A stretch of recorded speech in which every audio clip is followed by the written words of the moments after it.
नमस्कार, जय हिंद, जय श्री राम दोस्तों। शिवम चौधरी ऑफिशियल में आप सबका स्वागत है। आगे बढ़ने से पहले आप सबसे रिक्वेस्ट है, वीडियो को लाइक कीजिए, चैनल को सब्सक्राइब कीजिए और शेयर करना मत भूलिएगा। जब से प्रधानमंत्री नरेंद्र मोदी ने डोनाल्ड ट्रंप का फोन उठाने से मना कर दिया है, ऐसा लग रहा है कि पूरे के पूरे ट्रंप प्रशासन में खलबली सी मच गई है। ध्यान दीजिएगा, जब इमरान खान का टर्म था ना, तो वो पूरे टर्म में यही चिल्लाता रहा कि अरे बाइडेन साहब मेरा फोन तो उठा लीजिए। अब यहां उल्टा हो गया है, डोनाल्ड ट्रंप कह रहा है अरे मोदी जी मेरा फोन तो उठा लीजिए। अंतरराष्ट्रीय स्तर पर आप ये मानकर चलिए बहुत ही बड़ा घटनाक्रम है कि अमेरिकन राष्ट्रपति का कोई फोन नहीं उठा रहा है। लोग उसके लिए इंतजार करते हैं कि कब हमें फोन आएगा, और भारत कह रहा है कि ठीक है अभी बाद में बात करते हैं, अभी बिजी हैं। आज जिस तरीके से प्रधानमंत्री नरेंद्र मोदी की विदेशी यात्राएं शुरू होती हैं, जब प्रधानमंत्री जापान पहुंचते हैं ठीक उसी समय जो जापान का प्रतिनिधिमंडल है वो ये कह देता है हम अमेरिका नहीं जाएंगे ट्रेड डील के लिए। उसके बाद भारत के साथ लगभग $70 बिलियन की ट्रेड डील्स होती हैं। उसके बाद प्रधानमंत्री नरेंद्र मोदी यहां से जाते हैं चाइना। चाइना में शी जिनपिंग के साथ बैठक होती है द्विपक्षीय, और बैठक निर्धारित समय से 20 मिनट ज्यादा चलती है। अब ये मैसेज अंतरराष्ट्रीय स्तर पर अमेरिका के लिए, आप देखिए कि भारत और अमेरिका चाइना के संबंध किस तरीके से आगे बढ़ रहे हैं। उसके बाद मोदी पुतिन के साथ गाड़ी में बैठकर वेन्यू तक जाते हैं। उसके बाद मोदी, पुतिन, शी जिनपिंग जिस तरीके से तीनों एक साथ खड़े होकर बातचीत कर रहे होते हैं, क्या होगा नहीं पता। भारत को भी पता है कि चाइना के साथ हमारी ट्रांजैक्शनल रिलेशनशिप्स हैं, लेकिन जो ऑप्टिक्स है वो अमेरिका उससे बहुत सहज नहीं है। इसलिए बार बार जानबूझकर, अभी वो कुछ नहीं कर सकता, अभी वो ऑप्शंस नहीं है। कम से कम जो समिट चल रही है वो देख रहा है कि समिट में से क्या निकलता है, क्या होता है, उसका इंतजार है। लेकिन तब तक माहौल किस तरीके से खराब किया जा सकता है उसका पूरा प्रयास है। और ट्रंप प्रशासन की तरफ से बार बार इसीलिए बयान दिलाए जा रहे हैं। पहले कहा गया कि ये मोदी की, ये जो यूक्रेन वॉर है ये मोदी की वॉर है, और बहुत सारी चीजें कही। अब उसमें एक नई चीज और जोड़ दी है। जो डोनाल्ड ट्रंप का सलाहकार है पीटर नवारो, क्या कह रहा है कि ब्राह्मणों को रूसी तेल का फायदा हो रहा है। अब अमेरिका की तरफ से जो जातीय आधार पर जो भारत में खेल करने की तैयारी हो रही है, ऐसा लग रहा है। साथ ही हम बात करेंगे इसके अलावा, डोनाल्ड ट्रंप तो मांग ही रहा था कि मुझे नोबेल प्राइज दिला दीजिए, मैंने साथ साथ युद्ध रुकवा दिए हैं। अब डोनाल्ड ट्रंप की पत्नी कह रही है कि मुझे भी नोबेल प्राइज चाहिए। होता है ना, जब कोई सामान खरीदने जाता है तो पत्नी कहती है अरे मुझे भी एक दिला दो ना, एक साड़ी मुझे भी दिला दो, बाजार में तो चले हैं। तो डोनाल्ड ट्रंप की पत्नी कह रही है ट्रंप साहब को, आप तो ले ही रही हो, साथ में एक और ले लो, घर की तो बात है। तो वो भी अब नोबेल प्राइज मांग रही है, उस पर भी बात होगी। लेकिन सबसे पहले क्या कहा ट्रंप के सलाहकार ने। ट्रंप का सलाहकार है पीटर नवारो, जिस तरीके से वो बातचीत कर रहा है उसका एक पूरा लंबा ट्विटर थ्रेड है, वो भी वायरल हुआ। अब वो ये कह रहा है कि जो ब्राह्मण हैं भारत में वो रूसी तेल का फायदा उठा रहे हैं। वो ये कह रहा है कि जो ब्राह्मणों के आधार पर, अब जातीय आधार पर इस देश में किस तरीके से बंटवारे की तैयारी है, आप ये समझ लीजिए क्या खेल करना चाह रहा है अमेरिका। भारत में भी एक व्यक्ति लगा हुआ है, जातीय आधार पर जाति जनगणना कराओ, ये कराओ वो। तो आप समझिए पूरी की पूरी टूलकिट किस तरीके से धीरे धीरे रोल आउट हो रही है। और ये वो लोग हैं जो कहीं हिचकते भी नहीं हैं अपनी बातों को सामने रखने के लिए, क्योंकि इन्हें अपने ऊपर इतना कॉन्फिडेंस है कि हम कर लेंगे। ऑपरेशन 37 आप सबने सुना ही है किस तरीके से चल रहा है, और पूरा का पूरा एक प्रयास है, एक पूरा 12 महीने का एक पूरा टाइम फ्रेम तैयार किया गया है कि इस तरीके से रिजीम चेंज भारत में किया जाए। तो उसकी पटकथा लिखी जाने लगी है कि भारत में यह बताया जाए कि जो ये प्रॉफिट बताया जा रहा है, भारत बता रहा है कि हमें $20 बिलियन बच गए हैं तेल खरीदने से रूस से, वो आपको कोई फायदा नहीं है, आम जनता के लिए कोई फायदेमंद नहीं है। वो फायदा तो जो एलीट क्लास है भारत की, तथाकथित, इनके हिसाब से जो ब्राह्मण हैं, जो तथाकथित ऊपरी जातियां हैं, उनको प्रॉफिट हो रहा है। लेकिन देखिए जो अमेरिकी प्रशासन है उसमें जिस तरीके से भारत को समझने वाले सलाहकार हो, एनालिस्ट हो, एकेडमिशियंस हो, उनकी जो कमी है वो साफ नजर आती है। वो भारत को आज भी 1960 1970 के दशक के पैमाने पर नाप रहे हैं, ज्यादा से ज्यादा 2000। लेकिन भारत उससे कहीं आगे बढ़ गया है, उन जातीय बंधनों को, उन सबको तोड़कर बहुत आगे है। जिस तरीके से आज यूथ की एस्पिरेशंस है, शायद जाति उतना बड़ा फैक्टर आज नहीं है, लेकिन ये आज भी उसी मेंटेलिटी में जी रहे हैं। आपको याद होगा जब ट्विटर का जो हेड था पहले, जैक डॉर्सी, भारत आया था, तब वो भी ब्राह्मणिकल पेट्रियार्की की बात करता था। ये भी वही बात कर रहा है। और इनका ही एक आदमी जो भारत में है वो भी सड़कों पे भागा फिर रहा है कि भैया मैं जाति के आधार पर जिस तरीके से आगे खेल करने के लिए, तो वही ये कर रहे हैं। मेरा पीटर नवारो से एक सवाल है, जो रूस का तेल खरीदा जा रहा है वो तो भारतीय कंपनियां खरीद रही हैं, आईओसीएल, बीपीसीएल, जो सरकारी कंपनी है वो खरीद रही हैं, तो कंपनी तो ब्राह्मण नहीं हो सकती। तो अब मुझे ये बता दीजिए वो किस तरीके से ब्राह्मणों को फायदा हो रहा है। उसके बाद जो तेल खरीदा जा रहा है या तो अडानी और अंबानी खरीद रहे होंगे, इन्हीं पे आपका निशाना रहता है। तो अडानी और अंबानी में जो अडानी है वो तो जैन है, तो वो ब्राह्मण नहीं हो सकता। जो अंबानी है वो मोद बनिया है, वो ब्राह्मण नहीं हो सकता, और ओबीसी में आते हैं, गुजरात के अंदर मोद बनी है। तो अब आप ये बताइए कहां पर 1 रुपए का भी फायदा किसी ब्राह्मण को हो रहा है। देखिए मैं यहां किसी जाति का पक्ष नहीं ले रहा, लेकिन बात यह है कि किस तरीके से जातीय आधार पर जो लाइन है, जो लकीर है, उसे बड़ा किया जा सकता है। अच्छा, हम मोदी को डिप्लोमेटिक फ्रंट पे नहीं हरा पा रहे, अच्छा इलेक्ट्रली नहीं हरा पाए, अच्छा पब्लिक के मन में डिससेटिस्फेक्शन, उसकी इमेज को खराब नहीं कर पाए, भारत को मिलिटरीली हम डिफीट नहीं कर पाए, भारत ने पाकिस्तान में दिखा दिया, क्योंकि उसे सपोर्ट करने वाले कौन थे? यही अमेरिका और चाइना। तो अब क्या किया जाए? तो अब इंटरनली कुछ ऐसा किया जाए कि इसे ताकि अब इनके जो एक्टिव है ना, जो कुछ लोग हैं जो सिस्टम के अंदर होते ही हैं, वो पूरा इकोसिस्टम है वो एक्टिव हो जाएगा, रिसर्च लेके आएगा कि देखिए इस पैसे से ब्राह्मणों को इतना फायदा, अंबानी की कंपनी में इतने प्रतिशत ब्राह्मण हैं, अडानी की कंपनी में इतने प्रतिशत ब्राह्मण हैं, आईओसीएल, बीपीसीएल इस कंपनी के इतने परसेंट ऊपरी जातियों के लोग हैं इसके मैनेजमेंट में। अभी ये डिटेल्स भी निकल के आएंगी और इस पूरे के पूरे नैरेटिव को इस तरफ धकेलने का काम जो है वो शुरू हो जाएगा, और शुरू हो गया है। और शुरू इस तरीके से हो गया है, जो भारत में ब्राउन साहिब बैठे हैं उन्होंने शुरू कर दिया, कवर फायर देना शुरू कर दिया है। सागरिका घोष है, क्या कह रही है कि जो वो ब्राह्मणों की बात नहीं कर रहा, वो बॉस्टन ब्राह्मण की बात कर रहा है। बॉस्टन एक शहर है अमेरिका में, कि बॉस्टन ब्राह्मणों की बात कर रहा है, जो अमेरिका के जो एलीट क्लास है उसके लिए है। आप सब ना जो ट्विटर पे इस सब पे आप पढ़ रहे हो ना, आप सब अनपढ़ हो, आप इलिटरेट हैं, तो आप किसको बेवकूफ बना रही हैं सागरिका जी? क्या हमें नहीं पता कि किस लाइन पर चीजें आगे बढ़ाई जा रही हैं? और आप वो कहेगा, आप कहेंगी और हम मान लेंगे? दीवार पे लिखी हुई हैं साफ साफ ये चीजें। उसके बाद एक और साहब हैं जो अध्यक्ष है ना कांग्रेस के, उनके सुपुत्र, वो क्या कह रहे हैं? वो कि पीटर नवारो ने जो ट्वीट किया वो उसके ऊपर कह रहे हैं कि जो ट्रंप के एडवाइजर हैं वो एक्सपोज कर रहे हैं A1 A2 के बिजनेस को। A1 A2 कौन है मुझे बताने की जरूरत नहीं है। मतलब भारत का प्रधानमंत्री क्या कहता है, भारत की संसद क्या कहती है, भारत का फाइनेंस मिनिस्टर क्या कहता है, भारत का कॉमर्स मिनिस्ट्री क्या कह रही है, फॉरेन मिनिस्ट्री क्या कह रही है, आपको उस पर विश्वास नहीं है। एक आर्म्स लॉबी, पेट्रोलियम लॉबी से जुड़े हुए एक व्यक्ति जो एडवाइजर है डोनाल्ड ट्रंप का, आपको उस पर विश्वास है, वो अब बताएगा कि A1 A2 का बिजनेस कैसे चल रहा है। तो ये साफ दिखा रहा है कि किस ट्रेजेक्टरी पर अब चीजें आगे बढ़ेंगी, क्योंकि आप उनकी लाइन को टो नहीं कर रहे हैं। उसके बाद ये नोवारो कहता है कि Bharat is a Maharaja of tariff, बहुत टैरिफ लगाता है। हम तो सस्ते में सामान बेचते हैं, भारत पहुंचता है वो टैरिफ लगा देता है, कॉम्पिटिटिव हमारा प्रोडक्ट रहता नहीं है, तो उससे क्या होता है कि भैया हम सामान नहीं बेच पाते, इसलिए, और भारत बेच पाता है हमारे यहां, इसलिए हम टैरिफ लगा रहे हैं।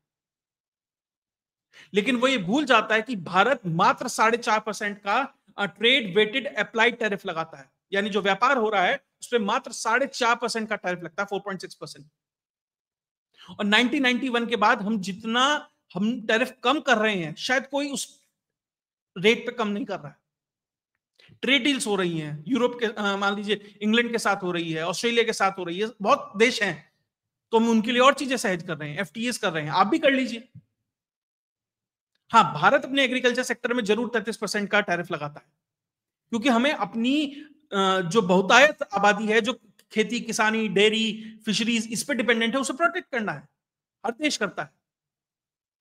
उसे भारत का तो टैरिफ महंगा लग रहा है, लेकिन वो ये भूल जाता है कि जो यूरोपियन यूनियन है वो लगभग 260% का टैरिफ लगाती है एग्रीकल्चर प्रोडक्ट्स के ऊपर। जापान 300% लगाता है, साउथ कोरिया 800% लगाता है, हम तो 33 लगाते हैं। और आपको भारत टैरिफ किंग दिखाई देता है। बहुत बड़ा मिसकंसेप्शन है, वेस्टर्न मीडिया में फैलाया जा रहा है जानबूझ के भारत की इमेज को डाउनग्रेड करने के लिए, कि देखिए भारत कॉम्पिटिटिव मार्केट नहीं क्रिएट करना चाहता, भारत बिजनेस नहीं करना चाहता, हम तो चाहते हैं। और उसके बाद ये कहता है कि भारत दुनिया की सबसे बड़ी डेमोक्रेसी है। निश्चित तौर पर है, सबसे पुरानी भी है, ध्यान रखिएगा। अमेरिका भले ही कहता रहे वो पुरानी है, लेकिन भारत ही सबसे बड़ी और पुरानी डेमोक्रेसी है। डेमोक्रेटिक सिस्टम कितने हजारों साल से है, सब जानते हैं। उसके बाद ये कहता है कि उस देश का राष्ट्रीय अध्यक्ष यानी कि प्रधानमंत्री Narendra Modi is in bed with Putin and Xi Jinping. किस तरह के शब्दों का इस्तेमाल डोनाल्ड ट्रंप का जो एडवाइजर है, यानी कि राइट हैंड मान लीजिए ट्रंप का, उसके साथ रहता है, बिल्कुल उसकी सलाह पर ही ट्रंप बोल रहा है। वो जिस तरह के शब्दों का इस्तेमाल भारत के प्रधानमंत्री के लिए कर रहा है, निश्चित तौर पर इस संबंधों को और खराब करने की तरफ ले जा रहा है। वो अमेरिका जो इन बेड्स विद पाकिस्तान है, कतर जो पूरी दुनिया में किस तरीके से पैसा सप्लाई करके क्या क्या कर रहा है, वो उसके साथ है। जब तक सद्दाम हुसैन विरोध में नहीं था, आप सद्दाम हुसैन के साथ थे ईरान के खिलाफ। दुनिया में कोई ऐसा डिक्टेटर नहीं है जो आपके पक्ष में हो तो आप उसके साथ नहीं खड़े होते। जमाल खशोगी पे आपने ही मोहम्मद बिन सलमान को बचाया। तो ऐसे अनगिनत उदाहरण है, बताया जा सकता है कि अमेरिका किस किस के साथ इन बेड्स है। लेकिन दिक्कत क्या है ना, पूरा का पूरा जो वेस्टर्न मीडिया है वो एक सर्टेन थॉट प्रोसेस के साथ चलता है, सर्टेन बायस के साथ चलता है। उसके ऊपर किस तरीके से वेस्ट का कब्जा है, इसकी वजह से ये सारी बातें आप उतना प्रोपोगेट नहीं कर पाते, खुल के नहीं बोल पाते। ये दिक्कत है सारी की सारी। तो जिस तरीके से पूरा माहौल है, भारत में अब एक नई एक्सपेरिमेंट करने की तैयारी, एक नई स्क्रिप्ट लिखने की तैयारी है। कान अगर ऐसे नहीं पकड़ा जा रहा तो ऐसे पकड़ने की तैयारी है। तो इसके लिए ना ही सिर्फ सरकार बल्कि आम पब्लिक को भी इस नैरेटिव को बहुत छान के पीने की जरूरत है, बहुत समझने की जरूरत है कि चीजें ट्रेजेक्टरी यहां से किस तरफ जाएगी। और देखिए ऐसा नहीं है कि पूरा ट्रंप प्रशासन इस तरीके से पगलाया हुआ है। अब उसे यह भी समझ आ रहा है कि ट्रंप उसके एडवाइजरों की वजह से गलती किस लेवल पे पहुंच गई है। वहां पर भी सर्टेन थिंक टैंक्स हैं, वहां पर भी कुछ लोग हैं जो ये समझ रहे हैं कि जो 25 साल में अमेरिका बेहतर कर रहा था संबंध भारत के साथ, 25 हफ्ते में इस व्यक्ति ने खराब कर दिया। लेकिन जो गुड कॉप बैड कॉप की स्ट्रेटेजी वो खेलने के प्रयास कर रहे हैं, वो भी हम समझ रहे हैं। अब वो जो यूएस एम्बेसी है भारत में, वो कह रहा है कि भारत और अमेरिका के संबंध अभी नई ऊंचाई पर जा रहे हैं। मार्को रूबियो की फोटो लगा के ये मैसेज दिया जा रहा है, यानी समझ रहे हैं कि नुकसान हुआ है, इररिपेरेबल डैमेज है जिसे अब ठीक नहीं किया जा सकता। अब उसको कहीं ना कहीं मैनेज करने का भी प्रयास दोनों तरफ से चल रहा है।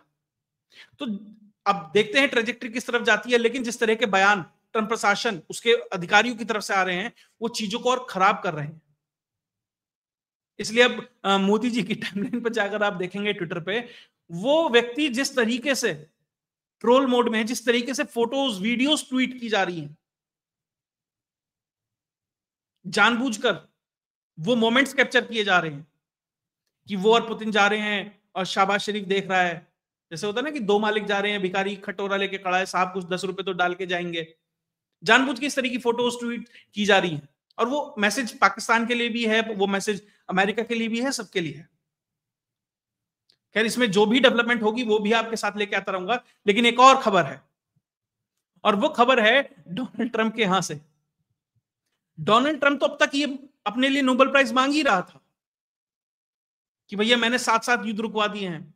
और डोनाल्ड ट्रंप को नोबेल प्राइज मिले इसके लिए बाकायदा Rwanda, Israel, Gabon, Azerbaijan, Cambodia, Pakistan और बहुत सारे इंडिविजुअल्स ने ऑलरेडी नॉमिनेशन कर दिया है कि हम चाहते हैं कि डोनाल्ड ट्रंप को नोबेल प्राइज मिले।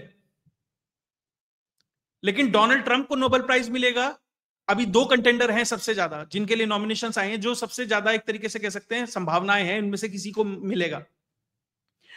पहला तो डोनाल्ड ट्रंप है, दूसरा है यूलिया नवलनी, जो अलेक्सी नवलनी की वाइफ हैं, जो पुतिन के खिलाफ, जो वहां के अपोजिशन के लीडर थे, उनकी हत्या या जैसे भी है उनकी डेथ हो गई थी। जो उनकी पत्नी है यूलिया, अब वो लिस्ट में है। जो ट्रंप है और यूलिया के बीच में कंपटीशन है, और एक साल में 3 लोगों को नोबेल पीस प्राइज मिल सकता है। 3 लोग या 3 इंडिविजुअल या 3 ग्रुप्स को मिल सकता है। लेकिन अब इसमें नई एंट्री हो गई है, जो ट्रंप की पत्नी है मेलेनिया ट्रंप, अब वो भी चाह रही है मुझे भी नोबेल मिल जाए। जो फ्लोरिडा की रिपब्लिकन रिप्रेजेंटेटिव है एना पोलेना लूना, उन्होंने कहा है कि भैया जो ट्रंप की वाइफ है ना, उन्होंने एक चिट्ठी लिखी थी पुतिन को कि देखिए यूक्रेन युद्ध चल रहा है, इतने बच्चे मर रहे हैं, ह्यूमैनिटी की रक्षा होनी चाहिए, ये होना चाहिए, वो होना चाहिए, और उनके प्रयासों की वजह से देखिए युद्ध रुकने की पूर्ण संभावना है, तो उन्हें भी मिलना चाहिए। ध्यान रखिएगा, ये जो चिट्ठी जिसकी बात चल रही है, वो चिट्ठी ट्रंप लेकर पहुंचे थे जब अलास्का में समिट हो रही थी पुतिन के साथ, और पुतिन ने वो चिट्ठी पढ़ी होगी, नहीं पढ़ी होगी, और साइड में रख दी, और अलास्का की समिट ऑलमोस्ट अ फेलियर है। तो किस आधार पर आप ये कह सकते हैं कि भैया जो ट्रंप है, जो उसकी पत्नी है, उसके प्रयासों से युद्ध रुक गया है? कौन सा युद्ध रुका है? भारत पाकिस्तान का युद्ध रुका है, ये भारत ऑलरेडी डिनाई कर चुका है। और ध्यान दीजिएगा, पाकिस्तान की तरफ से भी मैसेज आ चुका है। वहां के नेताजी थे, मैं नाम भूल रहा हूं, उन्होंने साफ कहा कि भैया हमने डायरेक्ट भारत से बात की थी, अमेरिका का कोई रोल नहीं था। इसाक डार ने कहा था। तो अमेरिका का तो कोई रोल नहीं है। और जो व्यक्ति B-2 बॉम्बर लेकर ईरान के न्यूक्लियर फैसिलिटी, किसी देश की न्यूक्लियर फैसिलिटीज पे हमला करता हो, उसे शांति का पुरस्कार कैसे मिल सकता है? और ऑलरेडी एक यूक्रेनियन सांसद ने नॉमिनेशन किया था कि भैया ट्रंप को मिलना चाहिए नोबेल प्राइज, उसने अपना नॉमिनेशन वापस ले लिया है। पाकिस्तान कह रहा है कि हमारा कोई रोल नहीं है, अमेरिका का हमारे बीच में कोई रोल नहीं है। और बाकी जहां जहां इसने कहा वहां पर भी बहुत स्थिति ठीक, तो कहां से मिलेगा नोबेल प्राइज? और अगर मोदी को मिल जाए, या मोदी की कहीं संभावना आ जाए, नॉमिनेशन आ जाए, तो उससे भी अचंभित मत होइएगा। जिस तरीके से जेलेंस्की मोदी से बार बार बात कर रहा है, बार बार ये प्रयास है कि कहीं ना कहीं जेलेंस्की और पुतिन के बीच में एक मध्यस्थता हो जाए, और वो भारत के माध्यम से हो जाए, इसका भी प्रयास है। क्योंकि अब ऐसा लग रहा है कि धीरे धीरे जेलेंस्की को अमेरिका डिसोन करता जा रहा है, तो उसे कहीं ना कहीं एक सेफ एग्जिट चाहिए, जो भारत के रूप में देख रहा है। अगर कहीं नहीं 0.01% की संभावना बन जाए, तो मोदी जी के हाथ भी कुछ लग सकता है, और ये फ्रस्ट्रेशन होगी ट्रंप। देखिए, ट्रंप जो आज राष्ट्रपति बना है, जो ट्रंप नोबेल प्राइज से आता है, सिर्फ और सिर्फ बराक ओबामा से है। क्योंकि बराक ओबामा ने उसकी पब्लिकली बेइज्जती की थी कुछ इवेंट्स के अंदर, तब उसने ठाना था कि मुझे राष्ट्रपति बनना है और मुझे नोबेल लेना है और मुझे बराक के बराबर आके खड़ा होना है। वो पर्सनल ईगो में इन चीजों को ले जा रहा है, लेकिन चीजें उस हिसाब से चलती नहीं है। खबरें तो ये भी आई कि शायद जो नोबेल कमेटी है उसने ऑलरेडी कह दिया कि हम ट्रंप को नहीं दे रहे हैं, क्योंकि जो डेमोक्रेसी है ट्रंप के प्रशासन में और मीडिया की जो हालत है ट्रंप के प्रशासन में, उसके हिसाब से अभी ट्रंप का नोबेल पीस प्राइज नहीं बनता, क्योंकि अपने देश के अंदर ही जो डेमोक्रेसी और मीडिया फ्रीडम को सुरक्षित नहीं रख पा रहा, उसे हम कैसे दे दें? उसने कौन सा पीस एंश्योर किया है? अभी खबर की पुष्टि नहीं है, लेकिन कमेटी की तरफ से ये कहा जा रहा है, बातचीत आ रही है निकलकर। तो अभी चीज जियोपॉलिटिक्स में जिस तेजी से बढ़ रही हैं, जिस तेजी से घटनाक्रम घटित हो रहे हैं, तो बहुत इंटरेस्टिंग है, बहुत कुछ हो रहा है। लेकिन भारत जिस तरीके से नेविगेट कर रहा है, धीरे धीरे इस मझधार में से धीरे धीरे आगे बढ़ रहा है, बहुत बेहतर तरीके से, कम से कम वर्तमान में अभी तक बहुत बेहतर तरीके से भारत आगे बढ़ता दिखाई दे रहा है। अमेरिका से भारत पे हमले निश्चित तौर पर तेज होंगे। निश्चित तौर पर अमेरिका सुनिश्चित करेगा कि जो भारत है, चाइना है, रशिया है, RIC जैसी कोई चीज है, कभी फलीभूत ना हो पाए। देखते हैं आगे क्या क्या होता है। बहुत कुछ साउथ एशिया में हो रहा है, इंडोनेशिया में जो घटना घटित हो रही है, वो भी भारतीय सुरक्षा के लिए, भारत के सामरिक हितों के लिए बहुत खतरनाक है। उसके ऊपर भी कोशिश करूंगा एक एपिसोड लेके आऊं कि किस तरीके से अमेरिका मलक्का स्ट्रेट में खेल करना चाह रहा है, उस पर भी बात होगी। खैर, अगर आपको ये वीडियो विश्लेषण अच्छा लगा तो वीडियो को लाइक कीजिए, चैनल को सब्सक्राइब कीजिए। और शेयर करना मत भूलिएगा। जय हिंद, जय भारत।